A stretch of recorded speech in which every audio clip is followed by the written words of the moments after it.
Atenção Polos EAD. Após o top de 5 segundos, mais educação, ciência e tecnologia no ar.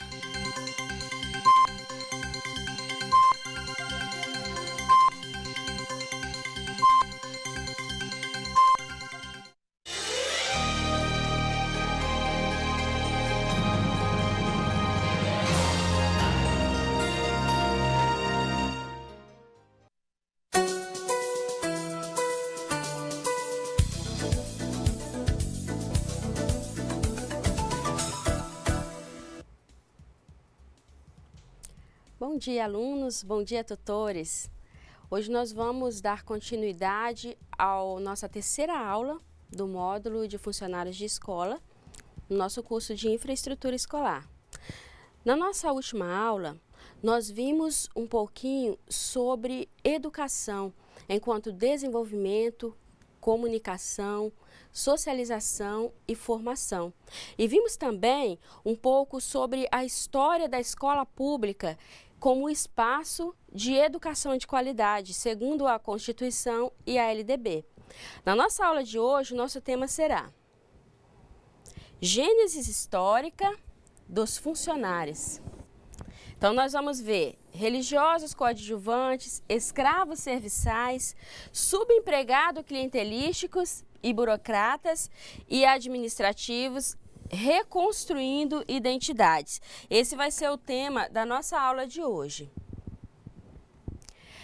Nós vimos desde o início do nosso curso, na nossa primeira aula, nós temos visto histórias de vários personagens. Nós vimos a história da Dona Helena, do seu Carpino, da Dona Josefa, da Dona Laídes, e na última aula vimos a história da Dona Maria Faustina. Vocês se lembram? Então, todos esses personagens, eles são reais. E eles eram funcionários de escola do século XX. Mas vocês sabiam que na primeira escola que foi fundada no ano de 1550, que foi o Colégio dos Jesuítas lá em Salvador, nós falamos sobre isso na última aula. Vocês sabiam que nessa primeira escola já existia a presença de funcionários de escola? E que eles eram pessoas ativas na construção e na funcionalidade da escola naquele tempo? Vamos ver um pouquinho sobre a função desses servidores, desses funcionários de escola? Então, nós temos aqui, olha, naquela escola, no Colégio dos Jesuítas, que era a primeira escola, tínhamos aqui a figura do professor. Existiam naquela escola 4 professores e a função, as responsabilidades dele, olha, eles ministravam aulas, a princípio, de primeiras letras e depois, né, no que corresponderia hoje ao ensino médio. Então, ministrar aula era a função do professor. Vamos ver aqui, olha, aqui estão os coadjutores. Esses coadjutores, gente, era o que corresponde hoje à figura do funcionário de escola. Então, nós tínhamos naquela escola, da primeira escola dos jesuítas, 2 coadjutores. E as responsabilidades deles, olha, eles eram cozinheiros, enfermeiros, sacristãos, horticultores, bibliotecários, vaqueiros, administradores de fazenda, pilotos de navio, construtores, pintores e ainda exerciam outras ocupações mais ou menos relacionadas ao processo de ensino e centradas na materialidade da cultura. Então, esses coadjuvantes, que eram os funcionários de escola, eles desempenhavam muitas funções. Os 6 religiosos, que eram os 4 professores e os 2 coadjutores, eles eram os responsáveis não somente pelo ensino, mas por toda a vida dos alunos. Eles cuidavam da alimentação, saúde, lazer, da religiosidade, do desenvolvimento corporal e psicológico, ou seja, eles cuidavam de toda a educação dos alunos. Era muita coisa, né? Então agora nós vamos ver um pouquinho sobre alguns marcos históricos daquele tempo. O que aconteceu, né, da fundação da primeira escola para cá? Vamos conhecer agora alguns marcos históricos. Então nós temos aqui no ano de 1759. Esse ano ele marcou. Aconteceu aqui, olha, os jesuítas eles foram expulsos do Brasil e de todas as outras colônias de Portugal. E os seus colégios, escolas e fazendas, eles foram confiscados pela coroa e os bens móveis e imóveis, incluindo seus escravos, foram incorporados ao patrimônio da coroa portuguesa. É interessante observar que quando a coroa de Portugal, eles confiscaram todos os bens dos jesuítas, as escolas, os escravos, todos os bens, somente na escola, na fazenda de Santa Cruz, que era onde funcionava a escola do Rio de Janeiro, porque naquela época já existiam várias escolas espalhadas pelas colônias do Brasil. Então, somente na fazenda Santa Cruz, onde funcionava a escola do Rio de Janeiro, foram confiscados dos jesuítas 10.000 reses. E dos escravos dos jesuítas foram confiscados mais 10.000 reses. Essas 10.000 reses dos escravos era uma reserva para a alimentação dos escravos quando eles fossem alforriados. Então era muita coisa, e todos esses bens que foram confiscados pela coroa portuguesa era fruto do trabalho dos coadjutores. Então eles eram apenas 2, né, na primeira escola, depois foram chegando mais, mas todos os bens, né, toda a qualidade da educação naquele tempo dependia também diretamente do trabalho dos coadjutores. O professor João Antônio Molevade, que é o autor do nosso livro didático, ele conta que no ano de 2005, ele fez uma visita lá na fazenda de Santa Cruz, que fica no Rio de Janeiro, e ele conta que hoje a sede dessa fazenda, né, o prédio da sede dessa fazenda, lá funciona a Escola Municipal Princesa Isabel. E é interessante que dos 100.000 alqueires de terra que a Fazenda Santa Cruz tinha, esses 100.000 alqueires de terra, ele foi rateado, digamos assim, pelos fazendeiros e pelos poceiros. E é interessante, gente, que esses 100.000 alqueires hoje corresponde a vários municípios lá do Rio de Janeiro. E um fato triste que o professor João Antônio Molevade ele nos retrata é que ainda hoje, na nossa época de hoje, naquela região onde era a fazenda de Santa Cruz, ainda hoje existem mais de 60% da população que não concluiu sequer o ensino fundamental. Então, o prejuízo dessa expulsão dos jesuítas, né, do nosso país, ele foi muito grande para a educação. Só que o interessante, quando vocês se lembram que nós vimos na última aula, que a primeira escola, ela atendia apenas assim, até 5% da população do Brasil. Então, por isso é que quando os jesuítas foram expulsos, praticamente não houve protestos. Porque apenas 5% da população brasileira era atendida por essa educação de qualidade. Então, o prejuízo ele foi vindo até hoje. Nós vimos na nossa última aula que o Brasil ele tem tomado algumas providências e algumas decisões para melhorar a qualidade da educação pública. Vocês lembram disso? Que nós vimos isso na nossa última aula? Então, a Constituição Brasileira e a LDB, ela nos mostra isso. Só que são muitos anos de atraso na qualidade da educação. É muito tempo para chegar agora e a gente conseguir simplesmente restaurar essa qualidade em tão pouco tempo, né? Porque nós estamos falando de mais de 500 anos, né? Da primeira escola, que era toda aquela qualidade que vocês viram na última aula, até hoje foram mais de 500 anos. É muita coisa para se restaurar em termos de qualidade de educação, né? Então, vamos dar continuidade aqui nos nossos marcos. Então, aqui, no período de 1772 a 1822, muita coisa aconteceu. Então, vamos ver. Aconteceu aqui a instituição das aulas régias pelo Marquês de Pombal para substituir os colégios e as escolas dos jesuítas, onde qualquer pessoa alfabetizada ou que dominasse a gramática e a aritmética poderia dar aula. Olha só isso aqui, gente. É interessante a gente observar um pouquinho sobre essa questão aqui das aulas régias, né? Lembra que quando nós falamos aqui sobre o primeiro colégio, que foi fundado em 1555 pelos jesuítas, 1550, vocês se lembram que na última aula nós vimos que os jesuítas, para eles darem aula, né, eles tinham que fazer um curso superior, né, que podia ser de letras, de filosofia ou de teologia, e que só de estágio, eles tinham 3 anos de estágio nesse curso para estarem habilitados a dar aula.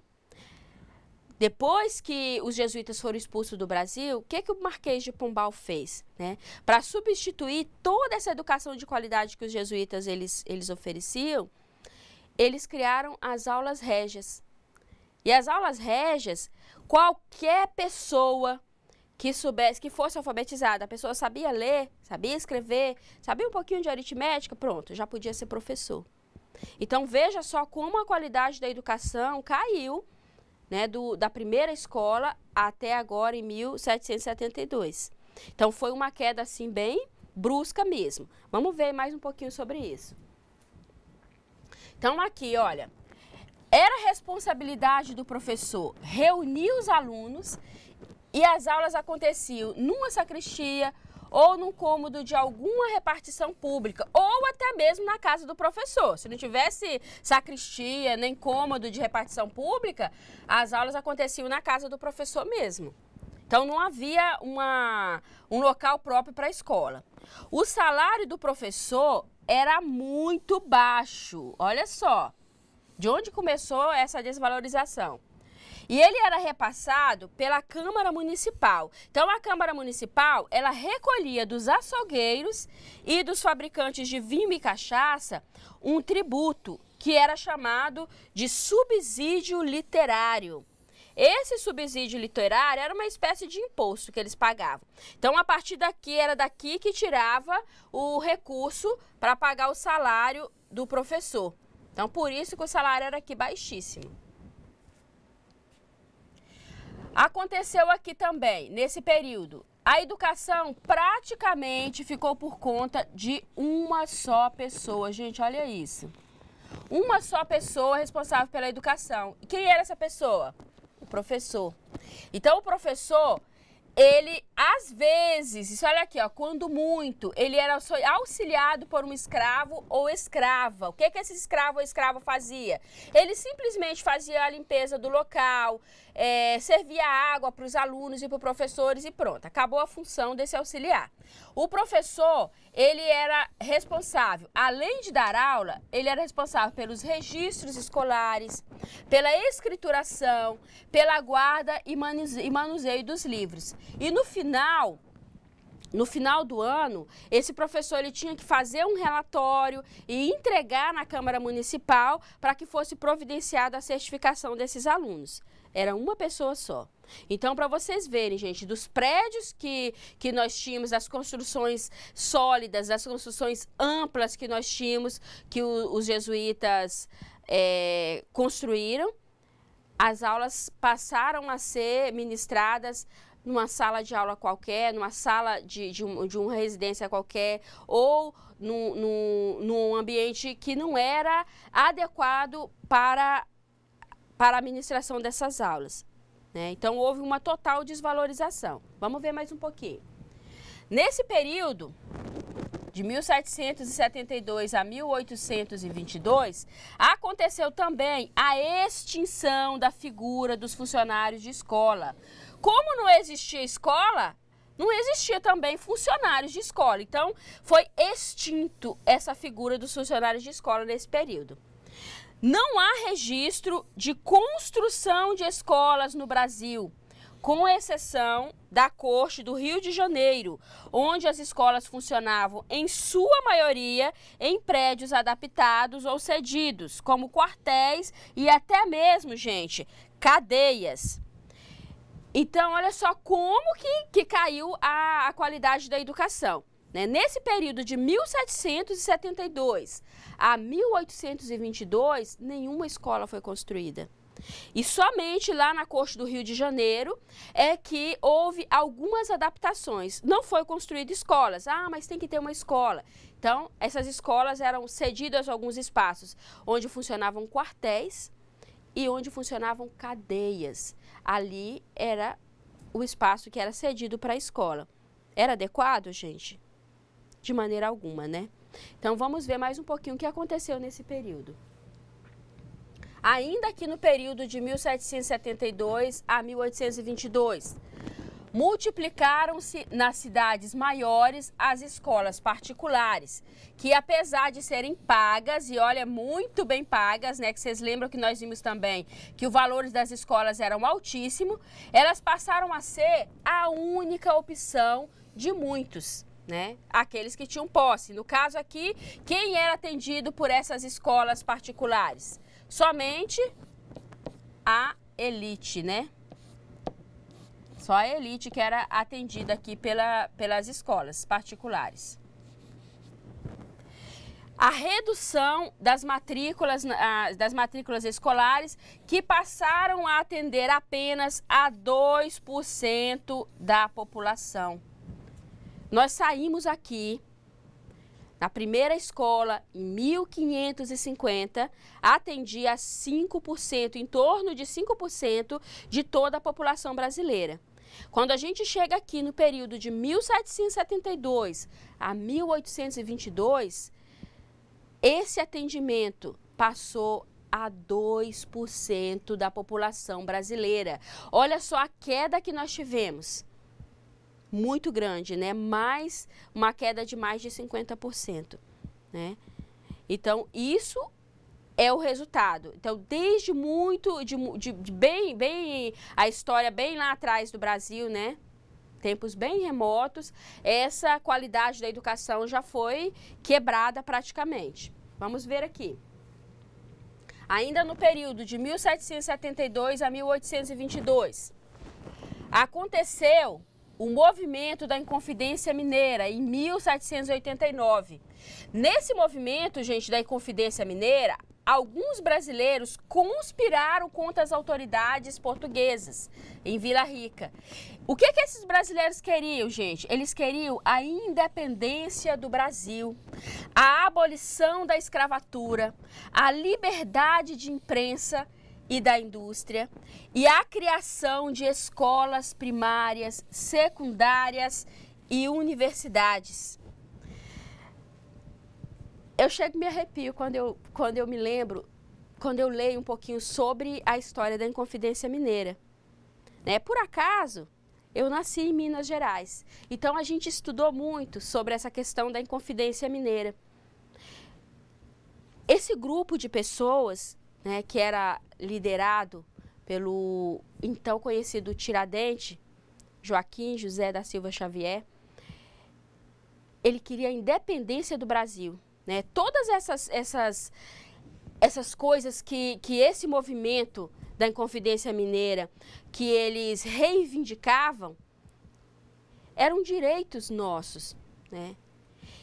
Infelizmente, esse movimento ele fracassou, porque um dos integrantes do movimento, que era um coronel na época, ele se vendeu, né? E ele traiu todo o restante do grupo, entregou todo mundo para a coroa em troca do perdão de suas dívidas. Então ele teve suas dívidas perdoadas, entregou todos os companheiros, entregou todo o movimento. Isso resultou no enforcamento e no esquartejamento de Tiradentes. Por que Tiradentes? Porque ele era o único daquele movimento que não tinha posses. Os outros participantes do movimento, eles tinham as suas posses, né? Eles eram coronéis, que foi no caso do coronel que deletou. ou eles eram alguns fazendeiros. Então, eles tinham as suas posses. O Tiradentes não tinha, né? Então, ele era conhecido como Tiradentes porque ele era um dentista.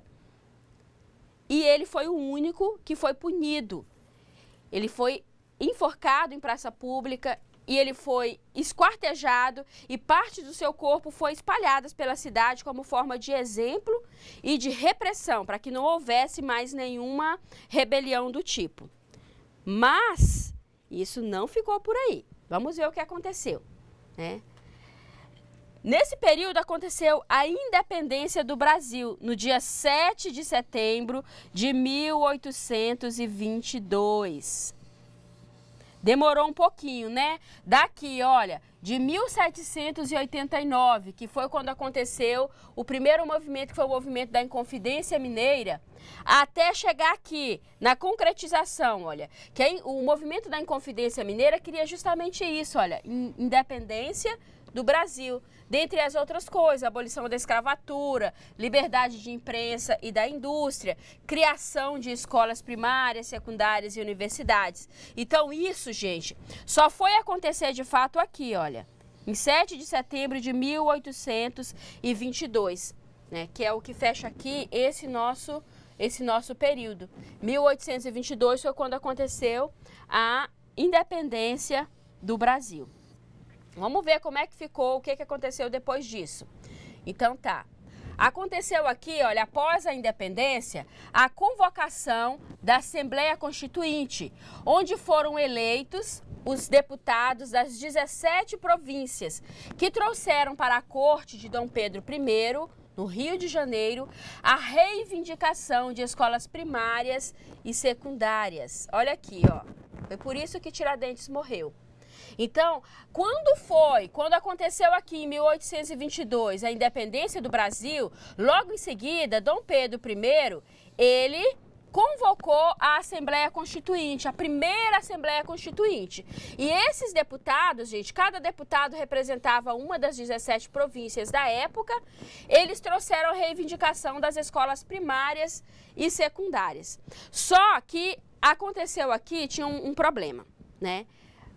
Os deputados trouxeram essa reivindicação, só que naquele tempo o valor que a corte de Dom Pedro arrecadava mal dava para pagar o tributo de Portugal, as dívidas de guerra, a aquisição dos navios que foram feitos, né, os navios da Marinha, e a manutenção dos palácios que existiam.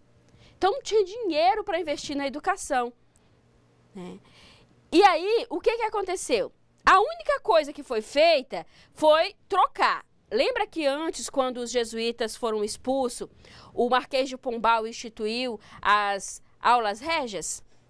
Então, nesse período, após a independência do Brasil, e que os deputados trouxeram para Dom Pedro I essa reivindicação das escolas, a única coisa que foi feita foi a mudança do nome de aulas régias para aulas imperiais. Acabou a mudança, né? Então, ou seja, só mudou a nomenclatura de aulas régias para aulas imperiais.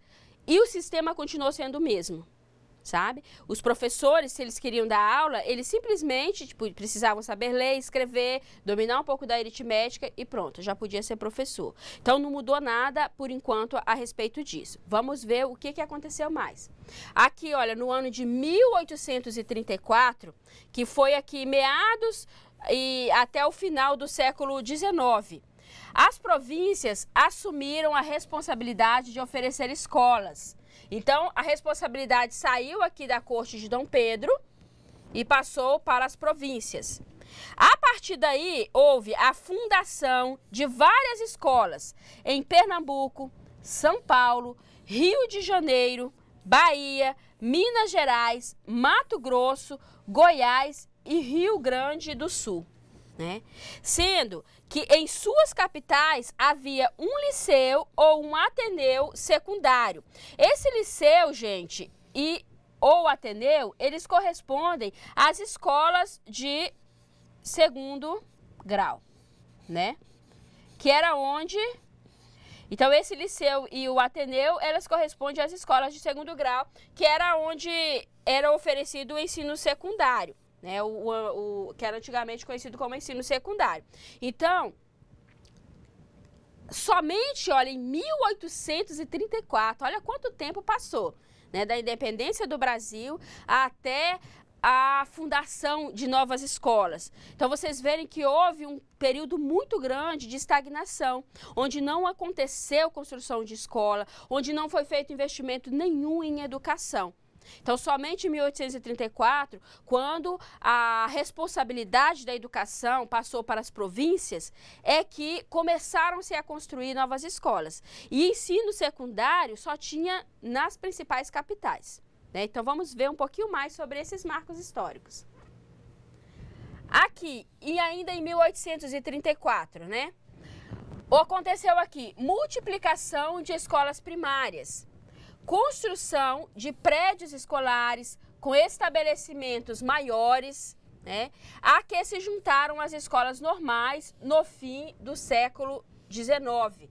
Então, aqui, esse ano de 1834, ele foi um ano assim de resgate, né, da educação. Então aqui aconteceu a multiplicação das escolas primárias e a construção de prédios escolares maiores para as escolas normais aqui, que eram aquelas do ensino médio. Aparecimento dos primeiros funcionários de escola, assalariados, né? Esses funcionários, eles eram para conservação e para secretarias. Olha só, do período que foi extinto, né, lá em 1772, foi extinto a função de funcionários de escola, quanto tempo que levou, mais de 100 anos, para que a figura do funcionário de escola fosse novamente admitida no ambiente escolar. Somente após a construção dessas escolas é que foram contratados esses servidores, esses funcionários de escola. Vamos ver mais um pouquinho. Então, aqui, a partir de 1900. Aqui, gente, esse ano, nós já estamos aqui no século XX. Só que esses acontecimentos, eles não se deram logo no início de 1900. Eles aconteceram aqui a partir da metade do século XX. Então, a partir da metade do século XX é que aconteceram esses acontecimentos aqui. A contratação, em meados do século XX, de merendeiras e nas escolas maiores de bibliotecários e outros auxiliares em laboratórios e operação audiovisual. Então, vocês viram aqui, primeiros funcionários de escola que foram contratados foram lá no final do século XIX, né? Do meado do século XIX ao final do século XIX. Então, foram contratados os primeiros funcionários de escola para conservação e limpeza e para a secretaria, o básico. Somente em meados do século XX, lá em torno de 1950, é que surgiu a figura da merendeira, surgiu a figura do bibliotecário e dos funcionários para atender nos áudios visuais. Então, demorou aí, olha, em torno de 50 anos para que a figura desses outros funcionários de escola fossem aparecer no ambiente escolar. Vamos ver mais um pouquinho. Então, aqui também aconteceu a contratação de professores leigos, olha só, professores leigos ainda aqui, ó. Em menor escala, acontecia a admissão de servidores por critérios informais, principalmente no caso de professores leigos, que era sem habilitação. Então, aqui, olha, nós observamos aqui que nesse período, né, onde começou a acontecer a contratação dos funcionários de escola, a contratação dos professores leigos, como é que era feita o recrutamento desses funcionários? Né? Acontecia, gente, o recrutamento desses funcionários, dos funcionários de escola e dos professores leigos, eles eram feitos através de um acordo político, né, que era conhecido como acordo clientelístico. E os funcionários de escola, eles eram conhecidos como subempregados clientelísticos, ou então burocratas administrativos, dependendo da função que eles exerciam. Então, se era a função de merendeira, de serviços gerais, ele era um subempregado clientelístico. Se era aquele funcionário que trabalhava na secretaria, que mexia mais com os documentos, ele era um burocrata administrativo, né? E eles eram contratados através de acordos políticos, né, que eram chamado de acordos clientelísticos, né? E isso começou a mudar com a instituição da Constituição. Porque a Constituição, ela diz o seguinte, que o professor, para ser contratado, ele tem que participar de um concurso público e ele tem que fazer uma prova de títulos. Então, isso dificultou, né, a contratação dos professores leigos. Só que, para os funcionários, os subalternos, né, clientelísticos, subempregados clientelísticos, aí esse grupo entrou em crise. Porque não havia essa profissão prevista na Constituição. E o que aconteceu? Né? Com a chegada da Constituição, entrou em crise essa forma de contratação através de acordo político, de acordo clientelístico. E aí foi quando surgiram os primeiros contratos terceirizados. E aí as escolas públicas, os órgãos públicos começaram a contratar a empresa terceirizada para oferecer esse tipo de trabalho, que era da manutenção, da conservação e limpeza, do administrativo. Por isso, gente, aí a gente vê a questão da importância da profissionalização. Os professores que eram formados, eles eram profissionalizados. Eles tinham uma profissão. Eles estavam parados pela Constituição, eles estavam parados pela LDB, né? Tanto que na Constituição diz que o professor, para ser contratado para o órgão público, ele precisa passar por um concurso público, ele precisa passar por uma prova de títulos.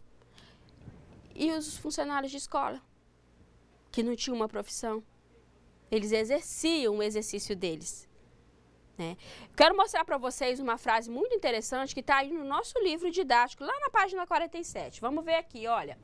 Os funcionários precisam, olha só, não somente saber fazer o que fazem, mas sistematizar e institucionalizar suas identidades funcionais.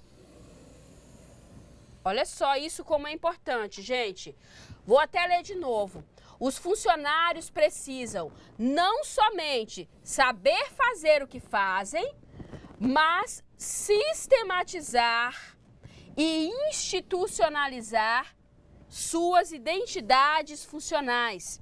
Isso aqui está lá no nosso módulo de funcionários de escola, na página 47. Vocês é que precisam mudar isso. Né? Vocês, enquanto funcionários de escola, é que precisam buscar firmar essa mudança, certo? Então, vocês precisam buscar isso. Porque, gente, a profissionalização é que vai fazer toda a diferença. O programa Profuncionário, ele busca contribuir com essa profissionalização através dos cursos que são oferecidos pelo programa Profuncionário. Vamos dar uma relembrada que vocês já estão carequinhos de saber, ó. Então, aqui, ó, o Profuncionário visa contribuir pelo menos 4 identidades de funcionários de escola. Então, 4 identidades, gente, buscar essa profissionalização em nível médio. Que identidades são essas? Técnico em gestão escolar, técnico em multimeios didático, técnico em alimentação escolar e técnico em meio ambiente e manutenção de infraestrutura escolar. Olha aqui onde nós estamos, ó. Aqui estamos nós. Por que que é importante essa formação, essa profissionalização, gente? Olha só como é importante e como isso vai fazer diferença na construção da identidade de vocês. Uma merendeira, por exemplo. Uma merendeira que não tem a profissionalização, ela é simplesmente vista como uma fazedora de merendas. Só que aquela merendeira que fez o curso de técnica em alimentação escolar, ela deixa de ser simplesmente uma merendeira e passa a ser uma educadora do ambiente escolar, uma conhecedora daqueles conhecimentos que precisa para fazer a merenda escolar. Aquela servidora, aquela funcionária de escola que cuida da manutenção e da limpeza da escola, se ela não tiver um curso técnico de infraestrutura escolar, ela é simplesmente uma funcionária da limpeza. Mas com o curso de infraestrutura escolar, você deixa de ser simplesmente uma fazedora de coisas, uma fazedora de limpeza, para ser uma técnica em infraestrutura escolar ou um técnico em infraestrutura escolar. Isso é buscar a qualidade de formação pessoal e social, porque isso muda a maneira como a sociedade vai te ver. É você que tem que buscar esse diferencial, para que essas ideias, essas novas identidades que nós acabamos de ver aqui, que esses cursos do Profissionais vão construir, para que essas ideias elas peguem, para que elas sejam reais e sejam respeitadas na nossa sociedade hoje, vai depender de você. Vai depender da maneira como você executa o seu trabalho, como você leva a sério esse curso que você está fazendo hoje. Vai depender da maneira como você vai lutar pelos seus direitos. Como você vai fazer as coisas acontecerem de uma forma diferente. Isso é fazer educação. Isso é ver a educação de uma maneira diferente. Então pensa nisso. Vamos ver mais um pouquinho aqui. Então vamos ver alguns conceitos importantes, né, para a nossa formação profissional. Então vamos ver, falando em formação profissional, né? O primeiro conceito aqui é justamente esse, formação. Então a palavra formação, em relação à educação, ela tem dois sentidos. E aí nós vamos ver um pouquinho sobre isso. O primeiro sentido é o diferencial da educação diante dos processos de desenvolvimento pessoal, socialização e comunicação. O segundo sentido, né, é o de formação, que se aplica muito propriamente à formação profissional. Então, para a gente pegar melhor, né, digamos assim, entender melhor esse conceito de formação, esses dois sentidos, o primeiro sentido de formação, gente, é aquela formação, é aquela educação, que nós até já falamos sobre isso na última aula, é aquela formação que você constrói no seio familiar, que você constrói no seu convívio social. Né? É aquele conhecimento cognitivo que nós chamamos. Tudo aquilo que você aprende desde criancinha, quando você nem sabe falar ainda, mas que você vai aprendendo. Esse conhecimento adquirido na convivência familiar e social, essa é a educação pessoal. Né? É a educação que você busca, que você constrói no decorrer da tua vida. E o segundo sentido de formação é esse que nós estamos buscando aqui hoje. No curso do profissionário, nesse curso de infraestrutura escolar. É você buscar a sua capacitação através de conhecimentos específicos de uma profissão. Então, esses são os dois sentidos de formação, entenderam? Então, vamos ao nosso próximo conceito. Então, aqui, o próximo conceito é clientela escolar. Se todos os brasileiros atualmente têm direito à educação, então toda a população do seu município pode ser considerada clientela escolar? A questão, ela passa a ser de política pública. Porque, gente, quem é a clientela escolar do seu município? Né? Quem é a clientela escolar do seu município? Se a Constituição e a LDB diz que todo cidadão brasileiro tem direito à educação, então nós podemos concluir com isso que toda a população do seu município é clientela escolar. E se a gente for levar em conta que a clientela da creche, ela começa lá com aquela criança que tem 1 ano, 1 ano e meio. Então, a partir daí, esse indivíduo de 1 ano, 1 ano e meio, já é clientela escolar do seu município, né? E aí, é importante que você, enquanto técnico em infraestrutura escolar, né, é importante que você tenha isso em mente e que saiba calcular como é que se faz esse cálculo, né, da clientela escolar do seu município. Leve em conta qual é o número de habitantes do seu município.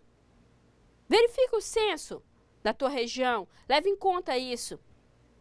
Leve em conta que esses alunos, que essa clientela escolar, ela parte desde ali da creche, de 1 ano, 1 ano e meio, até a idade do ensino médio. Leve em conta tudo isso. Então, é importante que você, enquanto técnico em infraestrutura escolar, tenha conhecimento desses números, tenha conhecimento desses dados, de quem é a clientela escolar do seu município. Porque você é um educador e você precisa ter conhecimento desses fatos. Então, vamos ao nosso próximo conceito. Nosso próximo conceito aqui, gente, é senzala, né? Aqui, olha, nós vamos fazer uma discussão crucial, né? Você sabia que a educação da maioria da população brasileira no século 17 e 18 se fazia não na escola, mas numa prisão? É que entre 60% e 80% da população das cidades naquela época, elas eram constituídas de escravos negros. E esses escravos, gente, eles moravam acorrentados em senzalas. E era negado todo e qualquer direito de estudo e de escola. Então, as educações das crianças, elas aconteciam aqui nas senzalas. Nós temos aqui, olha, uma figura que demonstra como que os escravos, eles ficavam nas senzalas, né? Eles ficavam presos. Então, aqui nós temos algumas demonstrações disso. E aqui, gente, olha, naquele tempo era muito utilizado a palmatória. Aqui nós temos uma foto, isso aqui é realmente uma foto, tá, gente? Não é só uma figura, que ela é de meados do ano de 1860 a 1865, onde tem uma senhora, né, punindo um escravo, uma criança negra, com a palmatória. Tá aqui a palmatória, né? E aqui nós temos uma mordaça, a figura de uma mordaça que representa a cultura do silêncio. Aqui nós temos uma escrava, né, com uma mordaça. Essa daqui é a mordaça, que impedia de falar. Aí eu fico aqui me perguntando, vocês se lembram que antigamente, não muito antigamente assim, nas escolas era utilizado palmatórias, era utilizado a lei do silêncio, ainda hoje cobram-se isso nas escolas, silêncio, aluno não pode falar não. Aí eu fico aqui me perguntando, será que esses ensinamentos, digamos aqui, entre aspas, da palmatória, da lei do silêncio, da nota de comportamento, isso não vem lá do tempo dos escravos? Será que hoje, ainda hoje, na nossa realidade, pelo século XXI, será que os funcionários de escolas também não estão sendo tratados com essa visão das senzalas como escravos? Reflita sobre isso. Reflita sobre quão importante é que você busque a sua profissionalização. Vamos ver mais um pouquinho sobre os nossos conceitos. Então aqui o nosso próximo conceito é o da educação escolar, né? A educação, seja como orientação do desenvolvimento biológico e psicológico dos indivíduos, ou seja, como processo de transição e indução de cultura que se dá pela socialização e pela comunicação informadas por valores, é um fenômeno universal em todas as sociedades e em todas as épocas. Então, nós vamos ver um pouquinho mais sobre isso, né? Quando foi que começa e o que é a educação escolar? Então, a educação ela começou aqui desde os povos da antiguidade, quando se inventou a escrita para armazenar informações e repassá-las. Quando se estratificaram os grupos e a educação de uns não serviam para a educação de outros. Havia muita diferenciação. Então, aí surgiram as escolas. Ou seja, ambientes seletos que tinham como objetivo específico o ensino e a aprendizagem de conhecimentos, habilidades, valores que interessavam aquela clientela, né, que era a sociedade local. Temos mais aqui, gente, sobre quando começou e o que é a educação escolar. Então, lá no Egito, na Mesopotâmia, na Grécia, nasceram as escolas, né, com professores e alunos, esse formato que nós conhecemos. Então, isso surgiu por iniciativa dos próprios grupos sociais e ou por decisão do Estado e dos governantes. Foi quando surgiu as escolas. Na Idade Média, as escolas eram instituições da igreja, que é o que nós vimos também quando os portugueses chegaram aqui no Brasil. Então, os jesuítas, eles foram os primeiros professores, eles é que instituíram a primeira escola. Mas foi na França, gente, com a Revolução, que se deu a ruptura e que se organizou a escola pública laica, que é a escola que nós conhecemos hoje.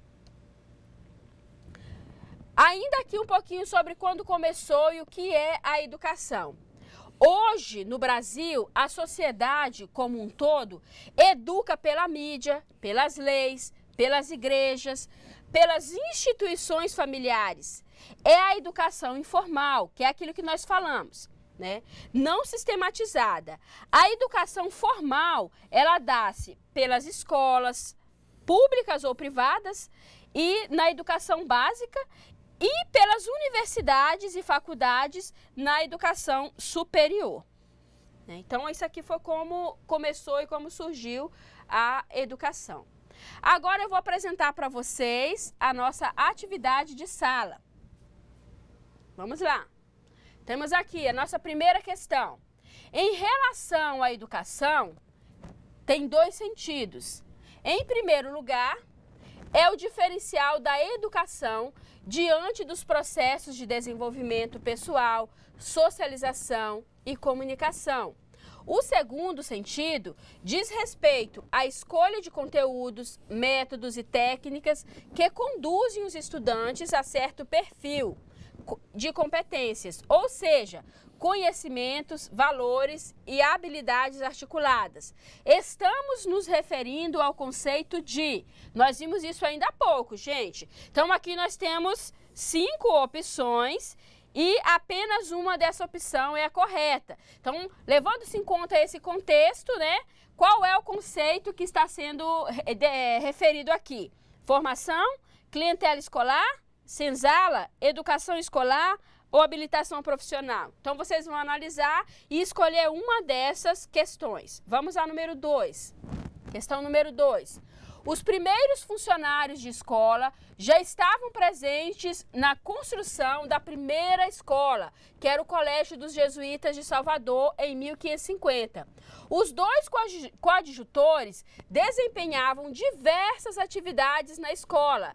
Dentre elas, podemos citar as seguintes atividades. Então, vocês vão aqui analisar, né, nessas 5 afirmativas, quais dessas atividades aqui eram desempenhadas pelos coadjutores. Eles eram cozinheiros? Eram enfermeiros? Eram cobradores de impostos? Eram administradores de fazenda? Eram horticultores? Então, vocês vão analisar essas afirmativas aqui e aí vão escolher a opção correta. Dentre essas 5 opções aqui, né, qual delas é que estão corretas? Então, vocês vão analisar aqui qual dessas opções estão corretas. Vamos à questão número 3. Os jesuítas foram expulsos do Brasil e das outras colônias de Portugal. Seus colégios, escolas e fazendas foram confiscados. Seus bens móveis e imóveis, incluindo os escravos, incorporados ao patrimônio da coroa. Isto aconteceu em que ano? Então, aqui nós temos 5 opções e vocês vão escolher apenas uma delas. Que ano aconteceu a expulsão dos jesuítas do Brasil? É o que vocês vão analisar. Questão número 4. Para substituir os colégios e as escolas jesuítas, o rei Dom José e seu primeiro-ministro, Marquês de Pombal, instituíram as aulas régias. Observe as afirmativas abaixo e marque V para verdadeiro e F para falso. Então, aqui nós temos algumas afirmativas que vocês vão analisar, né? Cada uma delas aqui, vocês vão analisar e verificar se é verdade ou falso. Depois, dando continuidade aqui na 4, a alternativa que preenche corretamente as questões acima é... Então, aqui nós temos 5 alternativas. Uma delas vai preencher as questões acima de verdadeiro ou falso. Então, vocês vão analisar cada uma delas e escolher qual é a correta. Vamos aqui à nossa 5ª questão. No ano de 1834, quando a responsabilidade de oferecer escolas passou para as províncias, mudanças importantes aconteceram na educação. Dentre elas, podemos citar letra A. Aí nós temos aqui também 5 opções, né? Quais são qual a opção que nós podemos citar aqui que corresponde à correta? Então, vamos para a questão número 6. Leia o texto abaixo e escolha a opção que preencha as lacunas corretamente. Aqui, gente, nós temos um texto, tá? É aquele texto que eu li para vocês, que está lá na página 47 do módulo de funcionários de escola. E aqui tem algumas lacunas. Aqui nós temos 5 opções para preenchimento dessas lacunas. E aí vocês vão analisar o texto e verificar qual dessas opções que vai preencher corretamente as lacunas. Essas são as 6 questões que eu proponho para vocês agora de atividade de sala. Vocês vão ter um tempinho para resolvê-las. Enquanto isso, eu estarei aqui no chat. Qualquer dúvida, qualquer questionamento, conversem comigo. Então, boa atividade para vocês.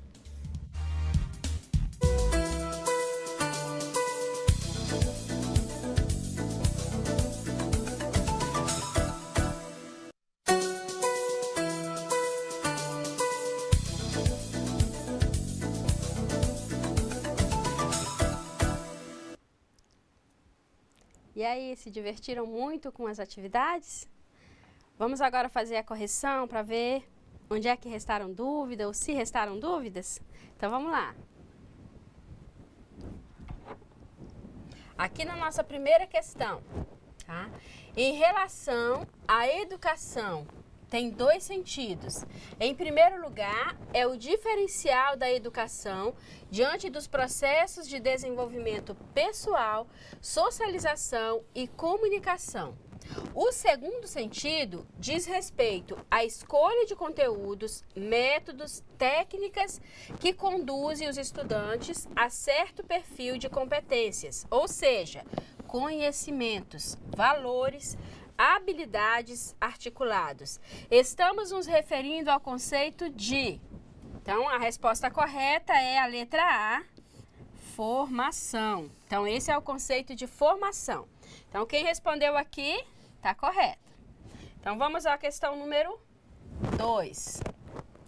Os primeiros funcionários de escola já estavam presentes na construção da primeira escola, o Colégio dos Jesuítas, em Salvador, em 1550. Os dois coadjutores desempenhavam diversas atividades na escola. Dentre elas, podemos citar as seguintes atividades. Então, vamos lá. Temos aqui, opção número 1, cozinheiros, verdade. Enfermeiros, verdade. Cobradores de impostos, essa daqui, ó, tá errado. Administradores de fazenda, ok. Horticultores, também ok. Então, diante disso, a resposta correta é a letra B. Então, alternativa 1, 2, 4 e 5 estão corretas. Ok? Escolheu a opção B, acertou a questão número 2. Vamos ao número 3. Os jesuítas foram expulsos do Brasil e das outras colônias de Portugal. Seus colégios, escolas e fazendas foram confiscados. Seus bens móveis e imóveis, incluindo os escravos, incorporados ao patrimônio da coroa. Isso aconteceu em que ano? Então, nós batemos muito nessa tecla, né, gente? Então, a resposta correta é essa letra A. 1759 foi o ano em que os jesuítas foram expulsos do Brasil. Então, vamos à questão número 4. Para substituir os colégios e as escolas jesuítas, o rei Dom José e seu primeiro-ministro Marquês de Pombal instituíram as aulas régias. Observe as afirmativas abaixo e marque V para verdadeiro e F para falso. Então, vamos lá. Qualquer pessoa alfabetizada ou que dominasse a gramática e a aritmética se apresentava ao presidente da Câmara para dar aulas. Então, essa daqui essa é verdadeira. Só poderiam dar aulas quem fosse portador de diploma do ensino superior. Então, naquele tempo lá, pelo menos, isso aqui não era verdade, não era falso. Obtida a autorização de Lisboa, o professor reunia os poucos alunos que se dispusessem a aprender numa sala de aula de sua casa, numa sacristia ou num cômodo de alguma repartição pública. Isso aqui também é verdade. O professor tinha a ajuda de vários coadjutores para auxiliá-lo no processo de educação. E, infelizmente, isso aqui é falso, né, gente? Naquela época não tinha nem escola, quanto mais coadjutores. O professor, além de dar aulas, era responsável pelos registros escolares, escrituração e guarda do manuseio dos livros. Isso aqui também é verdade. Então, com isso, a resposta correta aqui, olha, a alternativa que preenche corretamente as questões, né, da questão número 4 é a letra D, que é V, F, V, F, V, ok? Então, vamos à questão número 5. No ano de 1834, quando a responsabilidade de oferecer escola passou para as províncias, mudanças importantes aconteceram na educação.